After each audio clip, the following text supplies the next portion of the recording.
And welcome to the workshop session of the Mayor and City Council of College Park. I am Mayor Bianca Motley Broom. You will hear me tonight. Unfortunately, you won't see me. We are still experiencing some technical difficulties on our end, and our apologies for that. But we are ready to begin the workshop session. We have a full quorum with council members Gay, Allen, Clay, and Taylor. And the first item up for discussion is consideration of the draft of City of College Park 2021 federal legislative agenda by the Ferguson Group. Managing partner for client services Jennifer Emo is with us, as well as senior advisor Charmaine Anderson. Good evening, ladies. Good evening. Good evening. Thank you so much for having us. Mercedes, I don't want to take up too much of your time, but I wanted to know how much time you guys had allotted for us. I think you have 12 minutes. Okay, so I just, Charmaine and I talked, and you all have all received the federal agenda, and we can talk real quickly about any questions that you may have about the agenda and the projects that are included.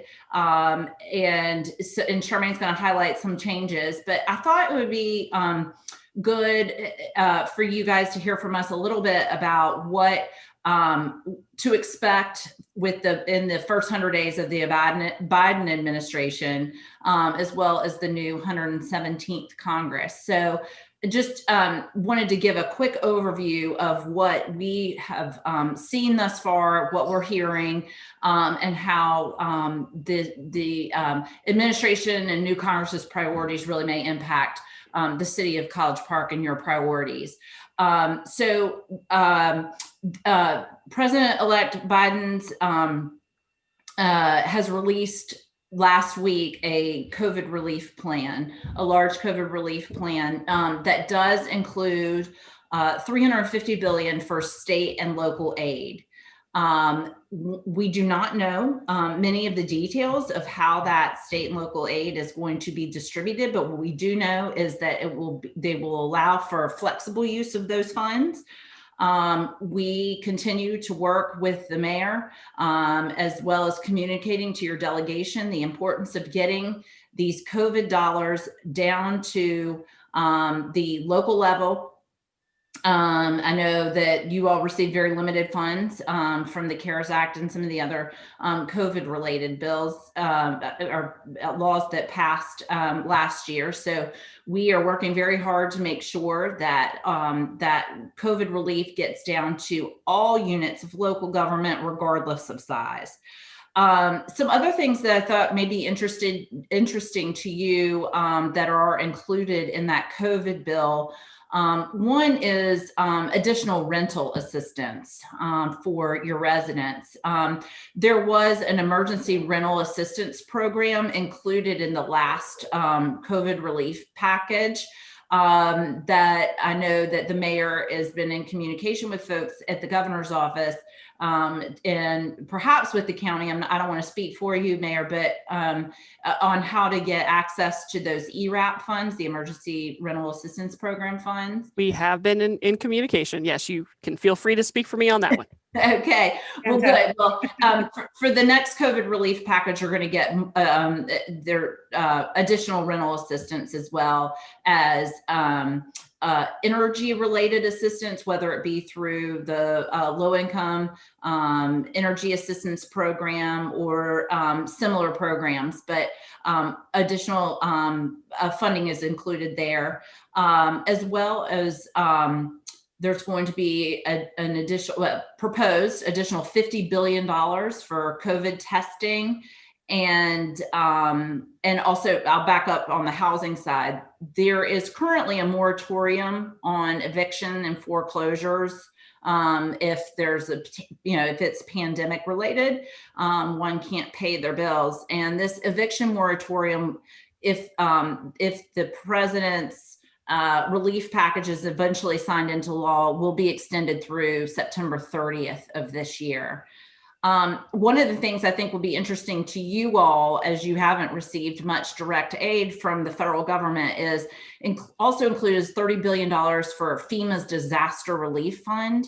And what that can be used for is to reimburse state and local governments for their emergency response resources and efforts. And I know, Mercedes, we talked about how potentially if you use GICC as an area for vaccination, how you could actually get paid for that. Well, this would be a reimbursable fund, so there is that possibility of getting those funds through that FEMA disaster relief fund. So I was pleased to see that.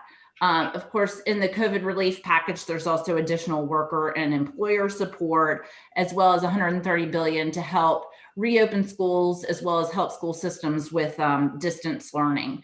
So COVID relief, we're going to see straight out the gate as soon as possible. And then we're also very much expecting a large infrastructure bill, a large infrastructure package that will be released within the first 100 days. And the House passed a $1.5 trillion Moving Forward Act, which was a infrastructure bill.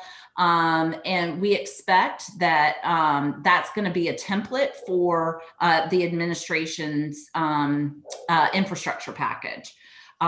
We're expecting to see immigration reform, voting rights legislation, legislation related to healthcare, taxes, as well as clean energy. And I think with the clean energy, I assume that will actually be rolled into an infrastructure package. So those are kind of the main issue areas that will likely see legislation roll out in the first 100 days.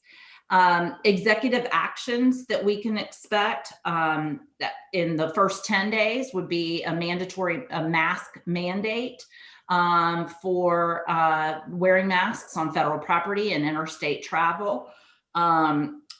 Again, related to evictions and foreclosures, an executive order to extend the nationwide restrictions on evictions and foreclosures. So that's even before, any COVID related bill. So that will be an executive action that's expected. Re-entering the Paris Climate Accord and rescinding the travel ban on many of the Muslim countries that was put in place during the Trump administration. Those are some executive actions to be looking out for in the first 10 days of the administration. Another thing too that we are going to keep an eye out on is there's something called a Congressional Review Act, where new administration looks at congressional action in a previous administration in Congress, and if they have a certain number of days to rescind any executive action that has occurred. And so there will be, I think, some Congressional Review Act work, especially related to which may be of impact to you all, is EPA's lead and copper rules, which were really, they were tightened under the Obama administration, which frankly is an unfunded mandate on local governments, the state and, the lead and copper rule, but they were pulled back in the Trump administration, and we'll likely see some changes there. So we'll keep you all posted. Another big change that we are expecting, of course, you're going to see the rollouts of the fiscal year 2022 budget and appropriations. Back in, many years ago, we had earmarks, which are congressionally directed spending. So working with your floor member delegation to get, sort of priority projects funded directly from Congress. And we have heard there is significant efforts in the House and Senate Appropriations Committees to reinstate earmarks. Lastly, I just, with with the change in your staffing on your end, I wanted to let you know that we've instituted a biweekly phone call with Mercedes. Make sure that we, continue to all be on the same page with respect to what's happening there in College Park, as well as what's happening up here in DC. We want to make sure that, Mercedes is perfectly positioned to lead you all to, access some of these opportunities at the federal level. We've worked closely with the mayor in communicating your specific needs to the delegation in the previous Congress to communicate the needs for COVID relief. And I think we're going to really need to continue that push, even, with your new delegation, and we will continue to do that and have significant outreach to the delegation. So I'm going to toss it over to Charmaine to just quickly talk about some changes you may see in the federal agenda. Well, I just wanted to add, before jumping into that, just a couple other things, and as we talk about the new administration and the new Congress, particularly under, regulatory reform or some of the key things that the Biden administration will focus on. And certainly it's climate change. And because rules were somewhat more relaxed under the Trump administration as far as, the permitted, kind of particles in the air and the cause of air pollution, where we find that the Biden administration is going to kind of strengthen the Clean Air Act to kind of go back to the basis of what that law stood for as far as the air we breathe, and dealing with some of those regulatory matters that kind of fell by the wayside and or were loosened to a point where it really caused, some challenges with public health. So I say that in the sense of just, the proximity of the city to the airport, and certainly, the new developments and things of that sort that are going on in the community. We also, with the Biden administration's, rollout of their COVID relief package, we know, we have talked with the mayor and even with Mercedes about, vaccine distribution and the utilization of some of the locations there in the city. So we certainly are making sure that the delegation understands the, the needs within the city as far as, kind of and I won't necessarily call it a quid pro quo, but certainly somewhat in that regard, if the county and or the state are going to institute kind of vaccine distributions and how the city plays into that as far as the utilization of some of your sites. And then lastly, of course, the hospitality industry. We know, you all as a community has been greatly impacted, and certainly around the country, there are, a big advocate push to help out the hospitality community as it relates to, hospital or hotels and the like, and, certainly venues like the GICC. So again, those are areas where we're certainly pushing and making our voice heard about the needs there in the community as it relates to College Park. And then in regards to the agenda, certainly most of a lot of the things, kind of are continuations and or build upons as we look into this new year. Certainly one of the key project areas that we've learned more about in the course of our meetings with staff is the 6 West development. And we certainly find that there'll be great places for that type of project in time to come as we look at an infrastructure package coming down the pike. Because more importantly, as it relates to an infrastructure package, this administration is truly looking at it from an economic engine where it can bring and create jobs, and particularly in the light of COVID with so much unemployment. So that particular development and how we can shape that, not only from, roadways and water infrastructure, but really, generating it as a job creator. And how can we maximize the potential of that project by working with not only DOT and or EPA, but also how do we bring in EDA to kind of, bring all these parties together to develop this project in a way that will benefit the community and also the region. And then, Jennifer talked a lot about just kind of looking forward. But, one of the key things I did also want to point out as it relates to the city and engaging with, the federal legislators as well as the agencies. Certainly we're in a brand new world, i.e. COVID, with a lot of limitations on engagements with in-person engagements with Capitol Hill and or the federal agencies. But over the course of this year, the Ferguson Group has been, really, adapt to engaging with members of Congress and their staff and members in the federal or the administration virtually. So there's various platforms where we can communicate and engage in that way and bring the city into fold on that. So instead of meetings, obviously in person in Washington, because at least for the foreseeable future, we don't see that happening. So we will set time and a date and time for, plan accordingly for, where we can help set up meetings for mayor and council and, city staff to participate with your, senators and your new congresswoman to kind of share information about the agenda and other key points that are, or key references that are happening there in the community. And then also, just because things are virtual, it's kind of a blessing in disguise because it allows the city now for us to engage more of the city at the federal level. For instance, so working with, your folks who are dealing particularly in the transportation arena, where we can now set up meetings with DOT and folks back in the city to kind of talk about those transportation projects at the federal level as well, and kind of, piecemeal and look at the various agencies and see where we can penetrate and raise awareness and talk about projects. And even, as far as the police chief and the fire chief, engaging those entities like the COPS office and FEMA to really talk about what's happening in College Park and how we can be effective and engage more. And certainly this administration is all about local government connections. So, even as far as, connecting with intergovernmental affairs at the White House, I think, looking forward, it's very promising.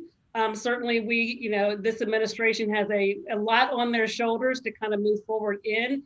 But I think as long as, everyone's ears to the ground and willing to work and push forward, we'll be very successful in the end. Any questions? Got a series of questions on the document. All right, Councilman Clay, the floor is yours. On their packet page, on their page 2 and our page 4, you obviously know 6 West, Airport City is 6 West, so that's just a nit. But you talk about transportation improvement projects adjacent to the ATL West parking deck.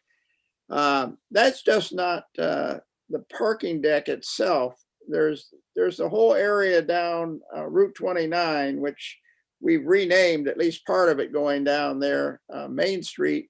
And Councilman Gay can attest to the fact of the backups and so forth that we have down there.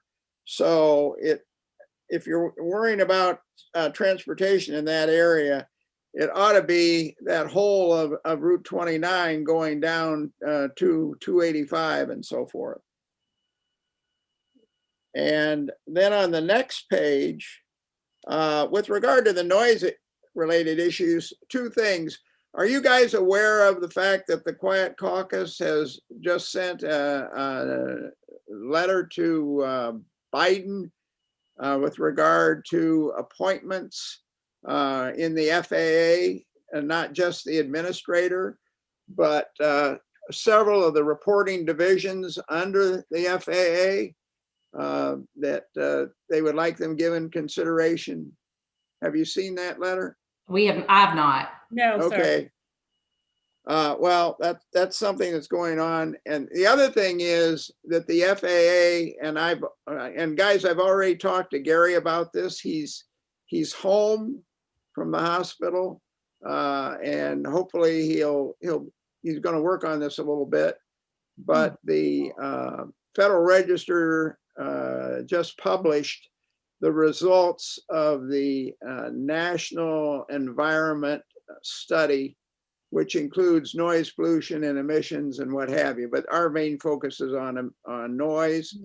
And we've got a 60-day qualifying or comment period, 60-day comment period that we need to respond in. And I'm working with Gary on that. And I think we'll probably be working with Emily and I don't know who all, but Okay. If there's Right. anything we can do to be helpful, let us know. We're happy to work with Emily on that as well. Okay, And Councilman Clay, just for, just for the purposes of making sure the delegation's aware, when you all complete those comments, you Mhm. either send them our way so we can share them with the delegation and/or just make sure that they are apprised of kind of what your comments are and what they entail. yeah, I probably am going to make personal comments because I sit on the Research Advisory Board, the Ascent Advisory Board, and I'm really been pushing to have the noise standard change, as I think everybody knows. So I'm going to definitely comment on it, but I expect my comments and some other things will probably be worked into a letter, and I don't know, presumably it usually comes from the mayor or the city manager, and that will end up going. We need to get that in. There's a site on the web where you can feed the Yeah. comments in. So Yeah, I don't know what. I saw that it was released. Yes. Okay, Yeah. so that's one area, and then I'll contact Councilman Clay. I'll contact Emily and just ask her what, if anything, we can do to be helpful. And if nothing with respect to drafting those comments, then like Charmaine said, we'll make sure that the delegation receives a copy. great, and then on your page 6 and our packet page 8, you've got a comment about the fiber ring to connect city-owned businesses, and that's great. But first, we've got to finish the fiber ring that connects all the city facilities. And Michael Hicks happens to be on the call, Mhm. but there are still some areas in that, and I don't want to go into the technical details of it, and I don't think that's probably worthwhile now. But there are still some areas in there that I think we need help with. Would you agree with that, Michael, or not? Yes, sir. I actually put that information in there for Jennifer and Charmaine, and that was a return on investment type of goal to get the local businesses on city services so that we could sell them bandwidth and other technology. Right, and you and I have talked about that a lot, but I'm also saying our fundamental connections, it would be helpful to have some kind of a grant or infrastructure grant that would enable us to put our network absolutely solidly together amongst our facilities. And then adding businesses to that network is pure gravy, good advantage for the city. You're absolutely correct. And that's all I had. I'll make those changes. That's not a problem at all. All right. Anyone else have any questions or comments? All right. Thank you, ladies. Appreciate your time and your efforts on behalf of our city, and look forward to finding more opportunities for us to keep on moving forward. Yes, ma'am. Thank you all. Nice Thank you, to see everyone. Stay healthy. All Take right, care. you do the same. Happy New Year. Take care. Happy New Year. All right. Item number 2 on the workshop agenda is a monthly progress report regarding strategic planning activities. Madam Mayor, we wanted to give you and the council an update on our progress. Chevelle, if we could go direct to the PowerPoint, that'd be great.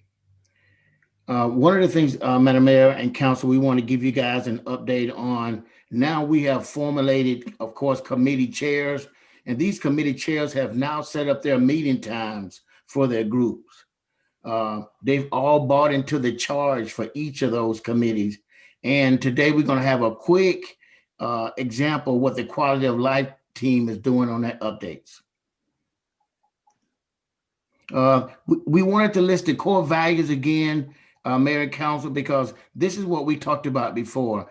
All staff and Mayor and Council, we want everybody to buy into the core value. So you'll see these core values displayed over and over again each time we give the monthly updates.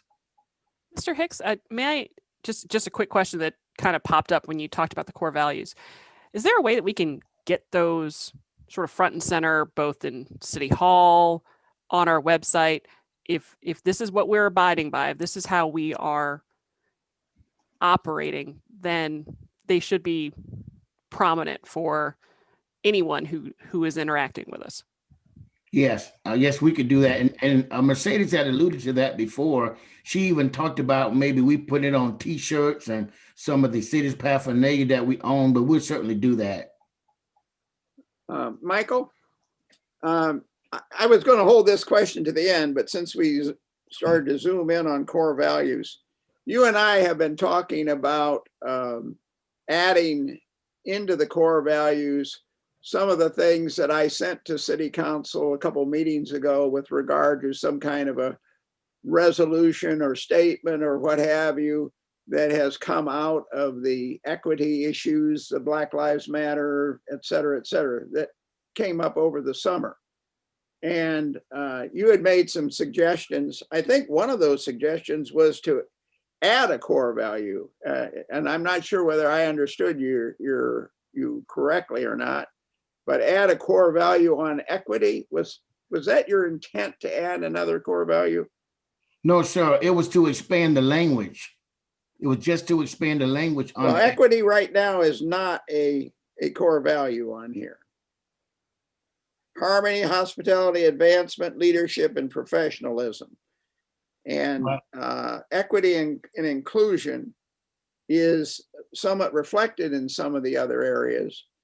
But there are some things that we've talked about that ought to get in, I think, into the core values, and before we put them on T-shirts, or before we put them on in full. I mean, obviously the title, harmony, hospitality, you could put all those on a T-shirt, but if you're going to put any additional description, I would still like to see a discussion with the team as to whether some of this additional language could get in there.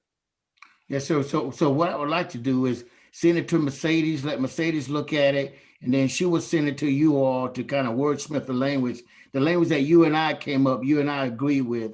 I'll send it to Mercedes, and then she'll send it to you guys, and you all take a look at it.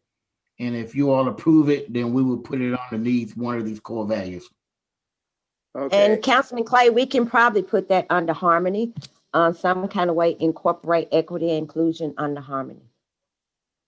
Yeah, I think Michael had appended an introductory statement to harmony that just makes it a little longer, but makes it sound more appropriate, I think.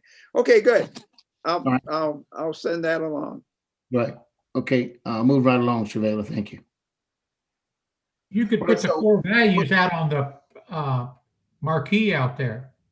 Have them Yes, That's a great idea. stay up there for a while, so people, as they see the city, they can see the core values and what we stand for.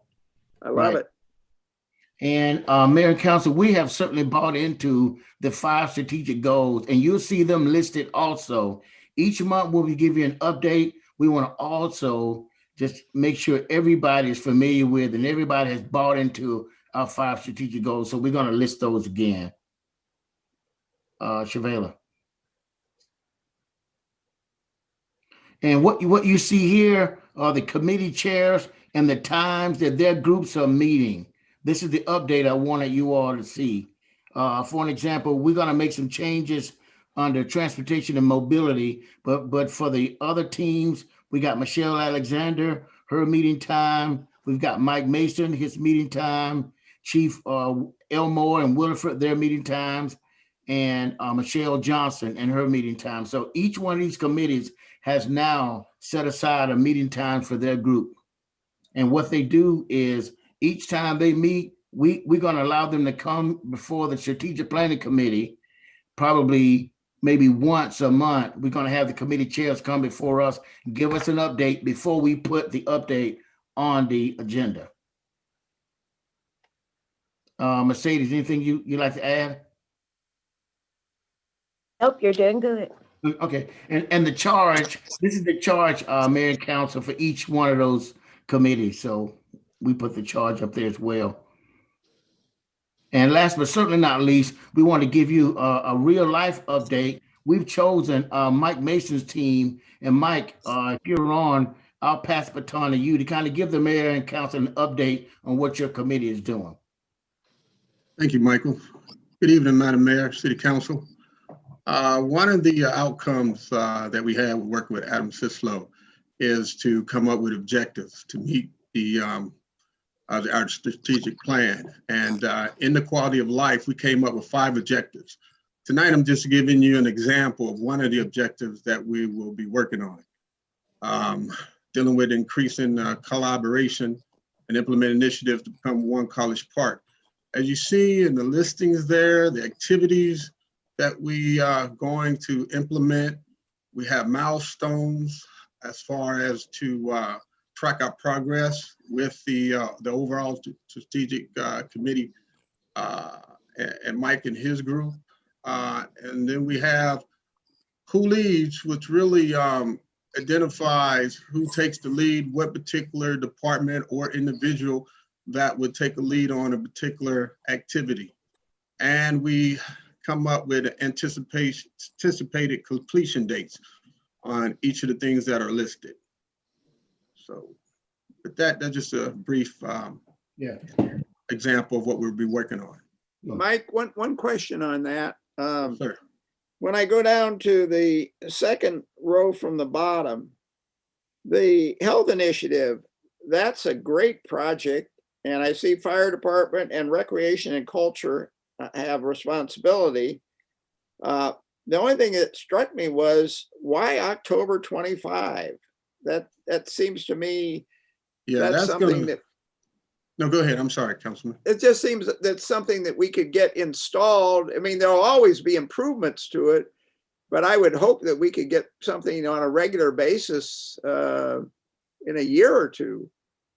Absolutely, that was a typo. So we're definitely going to have something implemented before 2025 we would probably have okay. something. That makes me feel better. Yes, sir. Probably, within the next 6 months or so, at the latest.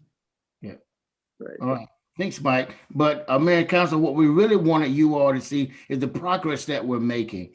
Each one of these committees, now they have a team lead on a particular objective. So we are moving, and each one of these committee chairs, they come before the Enterprise Strategic Planning Committee, and they give us their update, and then we put it on the agenda. So we are making progress. Mercedes, you want to say anything? No, just Mayor and Council, I think you would be really proud of the department heads, the way they are taking it serious, and they're trying to take it to the next level.